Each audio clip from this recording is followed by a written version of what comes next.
धन्याने माया नादी लागू नये. आणखीन तरी आमचे लोक घातपात करून पुन्हा उचकून देऊ नये त्यांनी. तेव्हा जर आता घातपाताच्या सुपाऱ्या देऊन आमचेच लोक पुन्हा स्टँड केलेत त्यांनी, आम्हाला कळत नाही काय? आम्ही पूर्ण माहिती घेतोय ना. तसं काय नाही, तू काळजी करू नका म्हणा. आम्ही आणखीन तरी त्या धन्याने माया नादी लागू नये. आणखीन तरी आमचे लोक घातपात करून पुन्हा उचकून देऊ नये त्यांनी. आणखीन तरी नादी लागू नये. तो एवढे मॅटर यायला लागलेत माझ्याकडे की भयानक. मी आणखीन हात घातला नाही.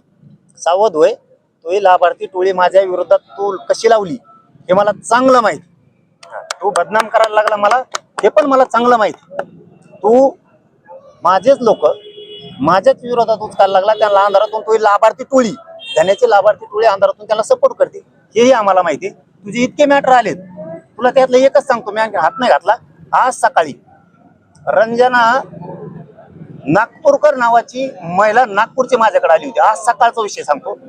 म्हणून तू सावध होय की इतकं भयान मॅटर आहे ते मला सांगितलेलं.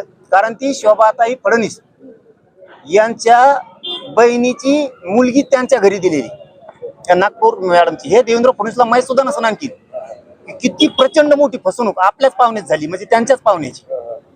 मी तुझे मॅटर इतके आलेत माझ्याकडे. तू धन्या इथून पुढे तरी माझ्या नादी लागू नको, आमचे लोक उचकू नको.